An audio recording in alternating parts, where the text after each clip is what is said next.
No issues of network. उस दिन तो I felt so sad that we could not do live.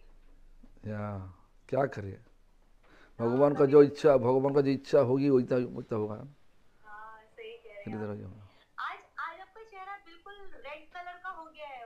वहां पे बहुत ज्यादा सर्दी है क्या? नहीं, रेड रेड हो नहीं, गया। ऐसे आप बिल्कुल red. Light light light light more light, I don't know why. May be वहां का मौसम, आप ट्रैवल कर रहे हैं ना चीन, लाइट इज ओके नाउ बेटा। हाँ आपको मेरी आवाज ठीक से आ रही है हाँ, ना? पूरा पूरा। अगर अगर आपको कोई नॉइज तो नहीं आ रहा है इधर से? कोई नॉइज, अभी तक तो नॉइस कोई नहीं। बैकग्राउंड का कोई नॉइज तो नहीं आ रहा आपको? कोई लोगो तो, कोई लोग अभी तो नहीं, तो अभी तो लोगो तो है आज हम की वाला हमारा पास है, आजू बाजू में है। आपके आज नहीं, मेरे इधर और नहीं, साउंड तुम्हारे दे साथ तो रही नहीं, अभी तक कुछ आया नहीं। है। लेकिन आपका फोटो अटक गया। मेरा फोटो अटक गया? हाँ, अरे आपका फोटो ना उठो। ओके। ठीक है ना? अरे बाबा, आज मेरा फोटो अटक रहा है क्योंकि मेरे इधर पे बिल्कुल परफेक्ट दिख रहा है। हाँ। बोलिए मेरे। अगर आप बोलते हैं तो स्टार्ट कर लें क्या? अभी हाँ दो हाँ चार मिनट है, स्टार्ट कर ही लेते हैं ना? हाँ हाँ, करिए। लोग भी जुड़ ही रहे हैं तो आशीर्वाद दे दीजिए। लेट्स जरूर स्टार्ट, है ना? Let's start. जरूर जरूर। अरे, मैं स्टार्ट कर रही हूँ। बोलिए।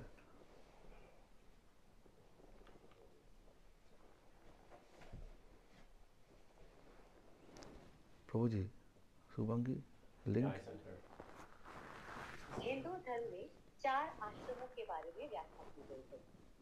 ब्रह्मचर्य, गृहस्थ, संन्यास और वानप्रस्थ। जिसमें ब्रह्मचर्य आश्रम, संन्यास आश्रम और वानप्रस्थ आश्रम ऐसे हैं जिनमें रहते हुए आराम से भगवत प्राप्ति की जा सकती है। किंतु गृहस्थ आश्रम, जिसे सर्वश्रेष्ठ भी कहा गया है, वहां रहते हुए भगवत प्राप्ति कैसे हो, एक बहुत बड़ा सवाल है।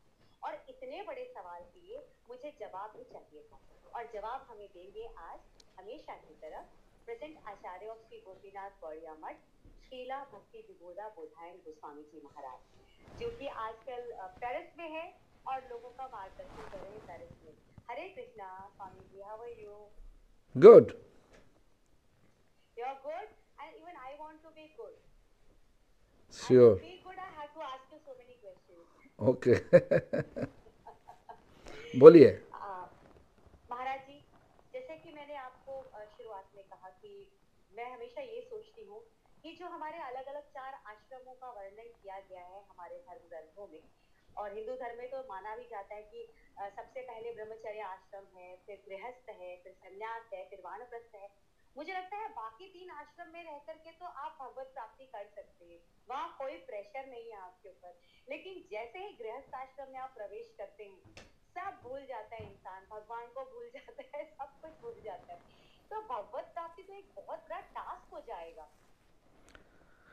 आपका सोच अलग है, हमारा सोच अलग है। 4 ही आश्रम से भगवान भगवत प्राप्ति हो सकता, आसानी से हो सकता। और संन्यास आश्रम का हमारा भी सोच ऐसा था पहले, जब हम आया नहीं, घर में थे, मैंने मतलब बचपन में जब देखते थे जो सन्यासी लोग तो अच्छा ही है, उनका कोई रिस्पॉन्सिबिलिटी नहीं, ये तो अच्छा ही था, भगवान का नाम ले रहा। जब सन्यास लेने के लिए आया, जब ले लिया आज से 35 साल पहले, तब पता चला कि गृहस्थ आश्रम से भी कड़ा से कड़ा रिस्पॉन्सिबिलिटी है सन्यास आश्रम में। क्यों? सन्यास आश्रम का जब परिवार होता, हजारों हजारों मेंबर होता। गृहस्थ आश्रम का परिवार में यदि एक संतान हो तो एक, और पति पत्नी। आज का दिन में ऐसा, पिछले तो ऐसा था, माता पिता बुआ नानी सबको ले करके चलना। अभी तो अकेला अकेला हो गया। तो 3-4 लोगों, ये क्या? जितना कम ही लोग होगा उतना ही तो हमारा आसानी से मौका मिलेगा तो भगवान का नाम ज़्यादा करने के लिए। लेकिन संन्यास आश्रम में नाम भी करना चाहिए, सबका पर ध्यान भी रखना चाहिए। आप थोड़ा सा हमारा ध्यान किसी के ऊपर नहीं जाएगा तो वो लोग सोचो, ओए महाराज जी हमको हमारा ध्यान नहीं दिया, चलो इनका पास अच्छा नहीं, संग अच्छा नहीं। सबका ऊपर ध्यान रखना चाहिए और हमारा जो साधना भी करना चाहिए जबरदस्त। जब हम लोग मुट्ठी में नहीं रख सकता तो कैसे दे सकता लोगों को मुट्ठी से? तो साधना करने के बाद साधना का ताकत हमारे पास आ जाता। वही ताकत को बांटने के लिए सबको देने के लिए बांटना चाहिए। तो साधना नहीं, बांटने का कोई फल नहीं। हमारी बात समझ में आया कि? तो इसलिए संन्यास आश्रम का सोच बहुत बहुत बड़ा दायित्व होता। इतना जैसे, हाँ ये बात सही है, जैसे सचमुच सन्यासी होगा तो, और दिखावा माफिक सन्यासी हो तो बहुत उनका तो पास है ही अच्छा खान पीन अच्छा है, सोने का जगह अच्छा है, सब कुछ अच्छा है, पैसा भी अच्छा है, लोगों पैसा देता, प्रणाम भी देता, ये तो बहुत अच्छा। लेकिन सही रूप से सन्यासी बनोगे तो इनका सवाल तो अलग है। सोने का मौका नहीं मिलेगा। अब बोल रहा ना, हमारा मुख लाल हो गया। हाँ, ट्रैवल, साधना, लोगों के साथ जोड़ना, बात करना, सोने का टाइम मिलता रात को 12 बजे 1 बजे बाद, अब फिर से सुबह उठना पड़ता। गृहस्थ लोगों तो वह घर में जाओ, आप अपना मर्जी में फिर रहो तो ठीक है। शरीर की तबीयत अच्छा नहीं, थोड़ा सो गया तो ठीक है। लेकिन संन्यास आश्रम का जो रेस्पॉन्सिबिलिटी है उसमें तो सो भी नहीं सकता, तुमको आने ही पड़ेगा। क्योंकि तुम्हारा पीछे बहुत लोग विराजमान है, तुम्हारे पास शिक्षा लेने के लिए आया, शिक्षा लेने के लिए। तो बोल नहीं सकता तुम्हारा तबीयत अच्छा नहीं, आज नहीं काल आ जाओ, बोल नहीं सकता।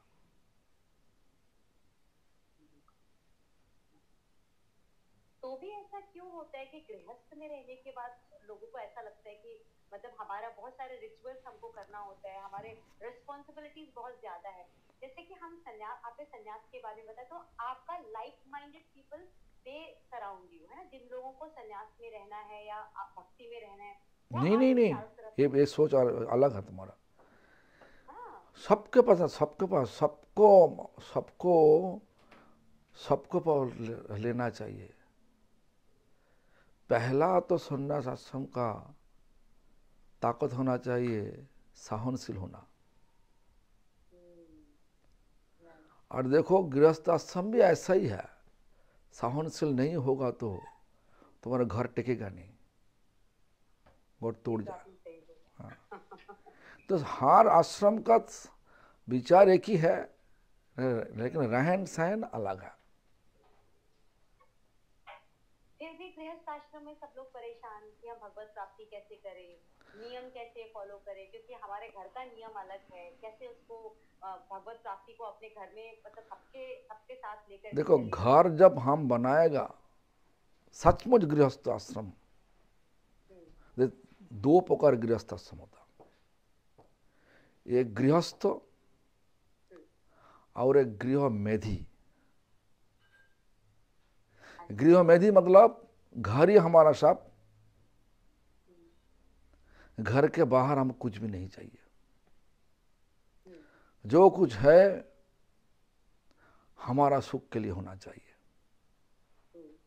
किसी के साथ शेयर नहीं करना चाहिए, बांटेगा नहीं हम। एक इनके का गृह मेधी।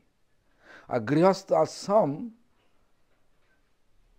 मतलब भगवान को घर का बीज में रख के जो कुछ करना, बिजनेस करना, पढ़ाई करना, नौकरी करना, जो कुछ करो, पकाना, सब कुछ भगवान के लिए करो। उसके बाद भगवान का प्रसाद रूप से सब लो। ये तो गृहस्थाश्रम इस प्रकार विचार लेकर चलने से सन्यास आश्रम से भी बड़ा है। क्यों? हमारा सन्यास आश्रम तो जब शिक्षा दे करके छोड़वा देता, लेकिन गृहस्थ पति पत्नी का ऐसा नहीं हो सकता। बच्चे को रेज करना, बड़ा करना धीरे धीरे, जब माने असली शिक्षा दे करके, ये बहुत बड़ा सवाल है आज का दिन में। बाहर में परिवेश अलग है, बच्चे का मन तो वहीं पे भागेगा, लेकिन बच्चे किसके बच्चे? भगवान का दिया हुआ। तो हमारा संतान नहीं, भगवान का संतान है, हमको पाल पोस करने के लिए दिया। इस प्रकार विचार लेकर के जब गृहस्थ लोग आगे बढ़ेगा तो उनका सवाल तो बहुत बड़ा है आ गया। उनको रेज करना आज का दिन में भक्ति और एकेडमिक दोनों मिलावट करके रेज करना, यह बहुत मुश्किल व्यापार है, मुश्किल का काम है।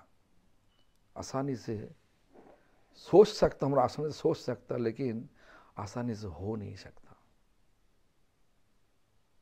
तभी तो मुझे लगा कि मैं आपसे ये सवाल पूछूं कि जो सबसे मुश्किल काम है उसको आसानी से कैसे करें।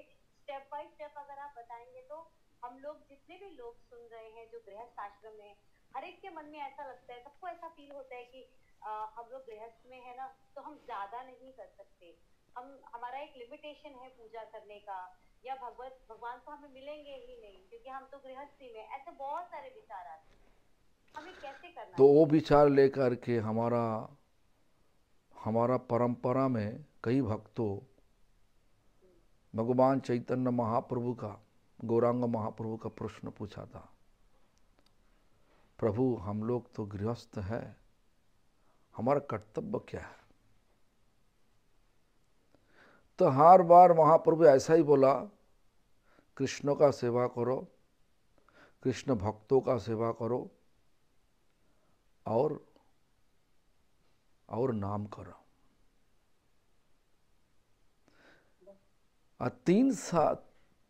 2 बार ऐसा ही बोला। तीसरा बार जब पूछा, तीसरी साल आकर के जो वही लोग पूछा, गृहस्थ कर्तव्य क्या? महाप्रभु लॉर्ड चैतन्य माने गौरांग महाप्रभु ऐसा ही बताया, जे भगवान का भक्तों का सेवा करना और भगवान का नाम लेना। तो भगवान का भक्त मतलब कौन है?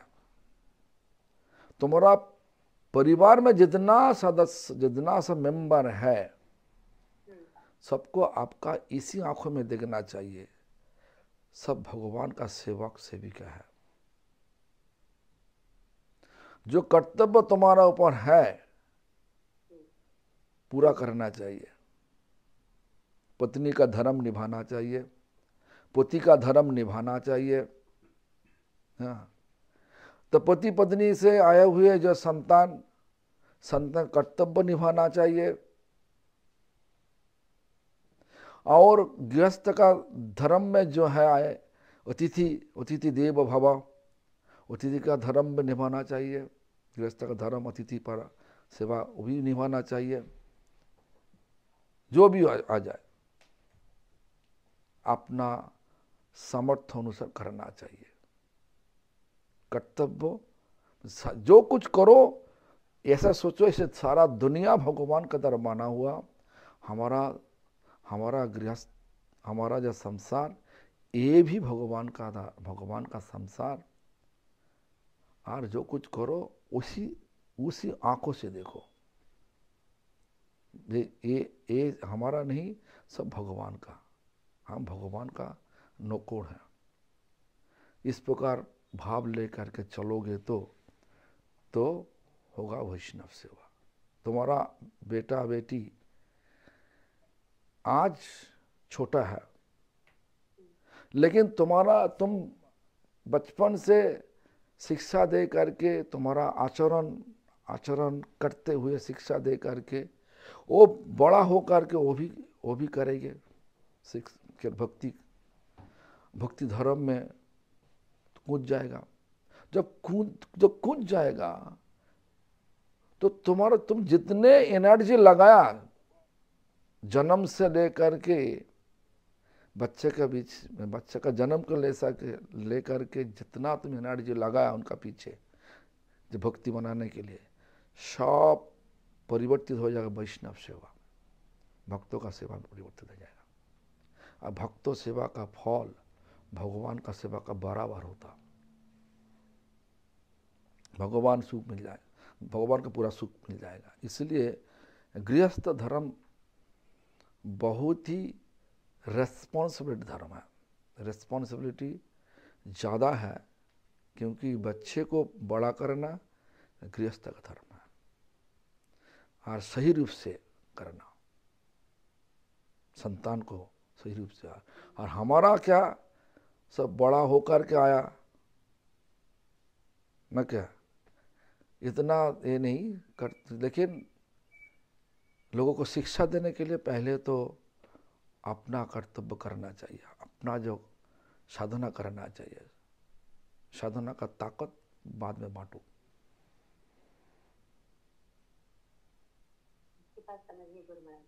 गुरु महाराज जी, जैसे आपने बताया कि हमें हर जीवात्मा को उसी दृष्टिकोण से, समानता के दृष्टिकोण से देखना चाहिए। हाँ। फिर आपने कहा नाम जप करना चाहिए। अब जितना विकार हम सब लोगों के अंदर आया हुआ है, सबसे पहले तो अपने आप को ही सुधारना जरूरी है, ताकि हमारी वो आंखें आए कि हम हर एक को बराबर। इसीलिए तो भगवान नाम दिया, भगवान नाम रूप हमारा आंखों में सारा दुनिया भगवान के द्वारा बना हुआ, ये चीज़ लेने के लिए दिल पर जितना सब गंदा चीज जन्म जन्म में भर गया, वो गंदा चीज को हटाने होगा। हटाने के लिए नाम भगवान नाम रूप लेकर के इस दुनिया में आया, दिल का गंदा चीज हटाने के लिए। जो हमारा जो भौतिक लाभ, पूजा प्रतिष्ठा का जो नाशा है, वो जब तक रहेगा तब तक हमारा सोच अलग होगा। वो सब साफ सुफ हो जाएगा तो हमारा सोच अलग हो जाएगा, दोनों एक नहीं होगा। गुरु महाराज जी, जब हम लोग पूजा पाठ करते हैं, जब हम हरि नाम लेते हैं, तो हम लोगों को सब लोग अक्सर हमारे बड़े भी बोलते थे, रूल्स के साथ, रेगुलेशंस के साथ कोई भी पूजा करनी चाहिए, मतलब विधि विधान के साथ कोई भी कार्य करना चाहिए। अभी आजकल के टाइम में कई बार सुबह सुबह टाइम नहीं होता, ऑफिस जाने की बहुत जल्दबाजी होती है, तो भगवान के आगे से ऐसे हाथ जोड़ा और भाग गए, रास्ते में नाम ले रहे हैं, है ना। कई बार मतलब कुछ ऐसा होता है कि हम बैठ करके भगवान का नाम नहीं ले पाते हैं, तो क्या ये भगवान के उसमें ऐड होता रहता है, आज नाम नहीं लिया? जरूर। तो भगवान कलियुग का लोगों के लिए ऐसा आसानी कर दिया, ऐसा सुविधा कर दिया कि जे खाइते सुईते जथा तथा नाम लाए, देश काल नियम नहीं सर्वो सिद्धि है। खाने का टाइम, सोने का टाइम, वॉक करने का टाइम, ऑफिस जाने का टाइम, हर पल तुम नाम ले सकता मनी मोहन, वो सब काउंट हो जाएगा, भगवान का खाता में सब काउंट हो जाएगा। गुरु महाराज जी, कुछ पाप और पुण्य भी होता है क्या जब हम पूजा करते हैं और हमसे कोई गलती हो जाती है, तो लोग कहते हैं कि अरे तुमने ऐसा कर दिया तो पाप हो जाएगा, ये पाप हो गया तुमसे। या आपको पता होगा कि लड़कियों के लिए कुछ समय निर्धारित होता है कि आप मंदिर नहीं जा सकते हो, पूजा नहीं कर सकते हो, उस वक्त अगर भगवत गीता को छू लिया, ये सब चीज क्या हमारे पाप के दृष्टिकोण में आता है कि आपने छू लिया तो आप पाप के भागी हो जाओ? देखो, पाप तब होता जो जानबूझ के तुम कर रहा, जानबूझ के कुछ तुम ऐसा किया का जो भगवान का दिल में दुख आ गया, किसी का दिल में दुख दे दिया, तब पाप होता। अनजान में कुछ किया वो पाप नहीं होता। भगवान इतना तो शेर सिंह नहीं जे गलत करो, तुम मौका आ गया तो तुमको खा लेगा, ऐसा नहीं। भगवान एक प्यार का मूर्ति है। एक दृष्टांत तो दे रहा, तुम और तुम्हारा पति दोनों रास्ता में जा रहा, चल रहा, और एक हिंदुस्तान में तो केवल केला का छिलका रास्ता में फेंकवा देता।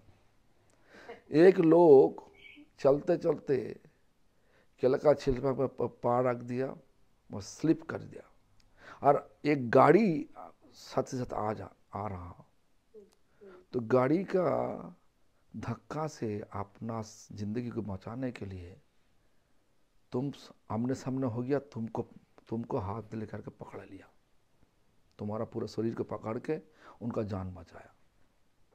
इसी परिस्थिति हुआ, तुम क्या करोगे? मैं तो तुम्हारा और तुम्हारा जो पति को, तुम्हारा पति का विचार क्या होगा?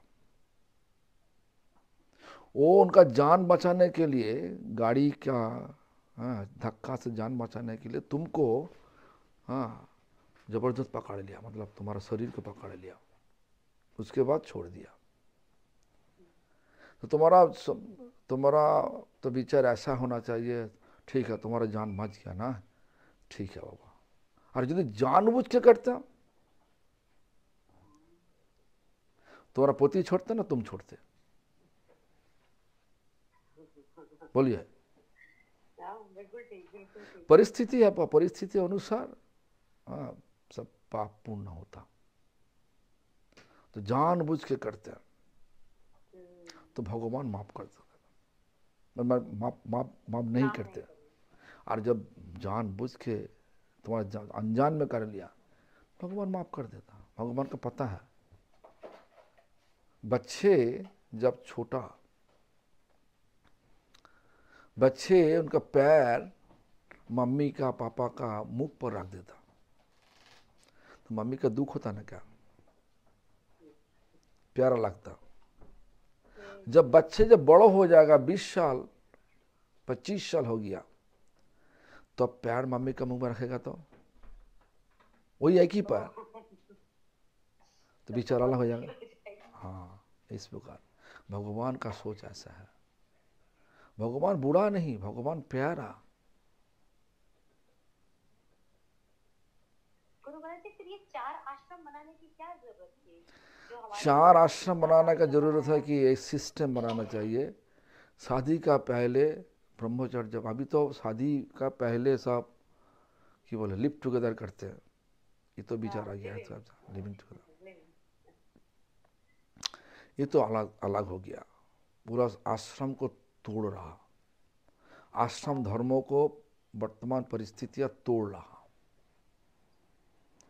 देखो आज का दिन में जो धर्म पहले था, माने हिंदू धर्म को, सनातन धर्मों को तोड़ने के लिए कितना धर्म आ गया, कितना विचार को अलग अलग कर दिया। तो आज का दिन में हमारा सोच है कि जे पहले सतीदाह प्रथा, मतलब पति शरीर छोड़ दिया तो पत्नी को जबरदस्त उसी आग में जला दो।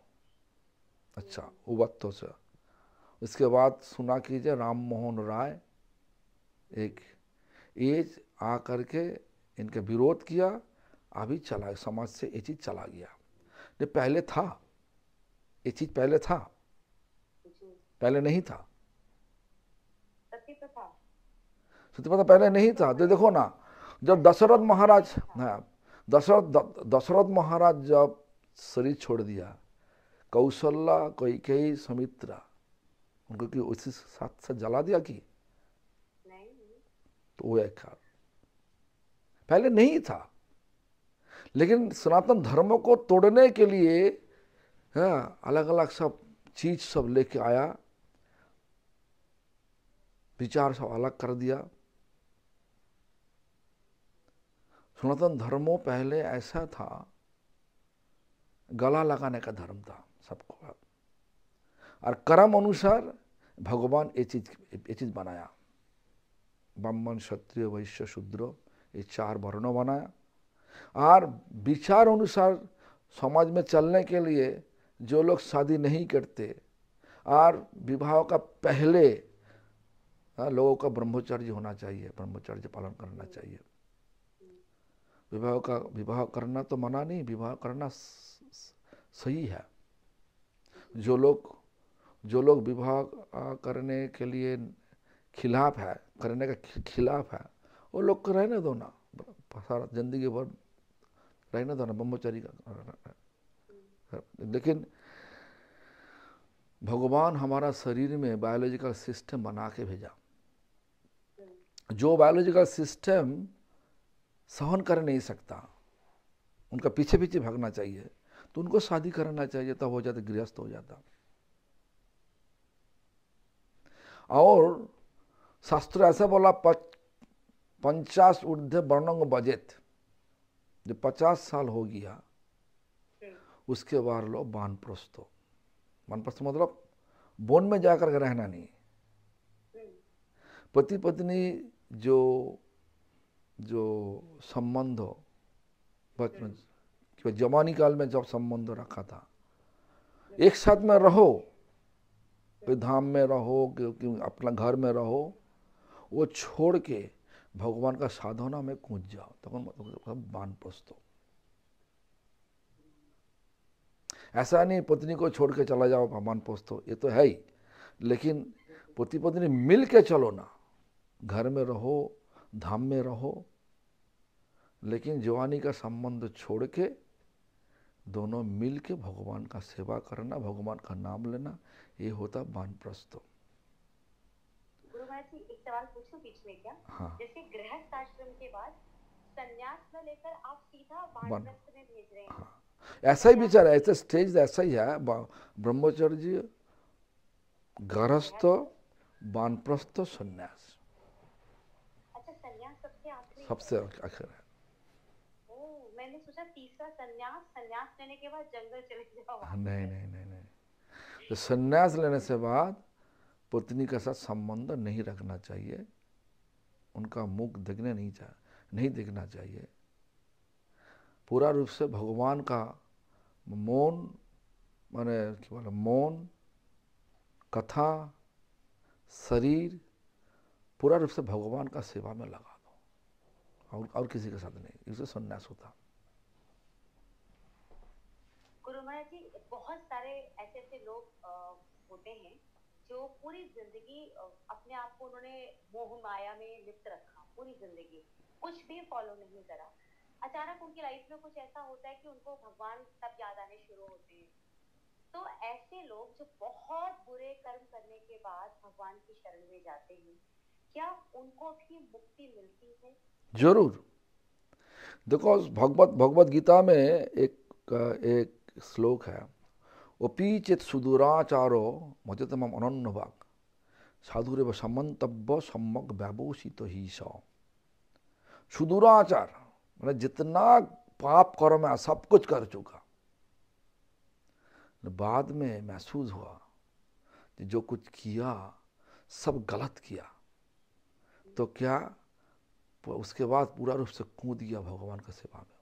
उनका साधु सोचना चाहिए, पिछले विचार नहीं रखना चाहिए। जो कुछ कर्म किया वो विचार को छोड़ के अभी जो पूरा रूप से साधु रेव समन्तव्य सम्यक व्यवोषित ही सब, उनको साधु समझना चाहिए, क्योंकि उनका मौन अभी लग गया, पूरा रूप से भगवान का चरण पर लग गया। साधु का मतलब क्या? साधु मतलब जो सत होता, सत मतलब जो हमेशा के लिए विराजमान है। को हमेशा जो कौन चीज हमेशा के लिए विराजमान? भगवान। भगवान कौन है? कृष्ण। जो कृष्ण का चरण में मौन पूरा रूप से लगा दिया, वही साधु होता। तुम औरत होते हुए गृह माने घर में रहते हुए तुम ऐसी कर सकता, तब तुम साधु। ऐसा नहीं तुम पीला कपड़ा पहनना तब साधु मानोगे, ऐसा नहीं। कपड़ा से साधु नहीं होता, व्यवहार से साधु होना चाहिए। बस बात समझ में आया कि? बिल्कुल, आपकी बातें बिल्कुल दिमाग में क्लियर हो गई और मुझे समझ में आ गया गृहस्थ आश्रम में रह करके हमें क्या करना चाहिए। हाँ गुरुराज जी, आपने सब कुछ हमें बता दिया। चलते चलते हर किसी के लिए, जो लोग हमारा कार्यक्रम अभी भी देख रहे हैं और जो बाद में भी देखेंगे, उनके लिए कुछ बहुत जरूरी बातें बता दी ताकि गृहस्थ आश्रम में रह के वो गलती ना करें और फिर भगवत प्राप्ति उनको हो जाए। हाँ, गृहस्थ आश्रम में एक ही सोच होना चाहिए, जो कुछ करो भगवान के लिए करो। बिजनेस करो, पढ़ाई करो, जो कुछ करो भगवान के लिए करो। और भगवान सबका दिल में है। गृहस्थ का धर्म निभाओ, भगवान का सुख के लिए निभाओ। जितना तुम्हारा कर्तव्य है वो करना चाहिए। तो गृहस्थ आश्रम इस कलियुग में सबसे अच्छा आश्रम है, भगवान का साधना का सबसे अच्छा आश्रम है। लेकिन गृह छोड़ कर, मन घर छोड़ के तुम जाना आज का दिन में बहुत ही मुश्किल है, क्योंकि एक कोख से आए हुए 2-3 संतान को देखो, विचार अलग अलग है। और बाहर में जाओ, सब हरे हरे कोख से आए हुए, सब विचार अलग अलग है, से झगड़ा ज़्यादा होता। तो इसलिए गृहस्थ आश्रम हमारा जो पूर्वाचार्य भक्तिविनोद ठाकुर ऐसा ही बोला, गृहस्थ आश्रम कलियुग के लिए सबसे अच्छा आश्रम है, साधना का सबसे अच्छा आश्रम है। तो गृहस्थ आश्रम के बीच में, घर का बीच में कृष्ण का रखो, कृष्ण नाम करो, और जो कुछ करो भगवान का सुख के लिए करो। तुम्हारा बच्चे को माने संतान को पाल पोस करो भगवान का सुख के लिए। पत्नी को उसी आंखों दृष्टि के देखो जो भगवान का सेविका। पति को भी उसी आंखों में देखो जो भगवान का सेवक। पूरा इस प्रकार विचार लेकर चलोगे तो आगे जा कर के जो सन्यास लेकर के होता, तो घर में रह करके भी वही भी होगा। हाँ, एक बार भक्तों लोग गौरांग महाप्रभु को पूछा, प्रभु श्रेष्ठ कौन है, अच्छा सबसे अच्छा कौन है? तो गौरांग महाप्रभु ऐसा ही उत्तर दिया, जे भजे सही बड़ो। जिनका सेवा ज़्यादा, सबसे ज़्यादा, वही सबसे बड़ा। कोई बोला नहीं सन्यास बड़ो, ब्राह्मण बड़ा, कुछ बोला नहीं। सरल बताया उन्होंने, है ना। बस गुरु महाराज जी, यही है कि आप अपने बातों से उन्हीं बातों को हम तक पहुंचा देते हैं जो हम लोग भूल कर बैठे हुए हैं, और हम यहाँ वहाँ ढूंढते हैं कि कहीं किसी और दिशा में शायद हमें भगवत प्राप्ति का कोई मार्ग दिख जाए। लेकिन बहुत सरल तरीके से आपने हमें भगवत प्राप्ति का मार्ग बता दिया। चलते चलते अगर आप एक बार हरे कृष्ण महामंत्र का जाप कर दें तो हमारा ये कार्यक्रम जो है सफल हो जाए। हरे कृष्ण कृष्ण कृष्ण हरे हरे, हरे राम राम राम हरे हरे। सबका जय हो, सबका भक्ति हो जाए, यही प्रार्थना करते हुए कथा का विश्राम यहीं पे दे रहा। बहुत धन्यवाद, प्रणाम, हरि बोल।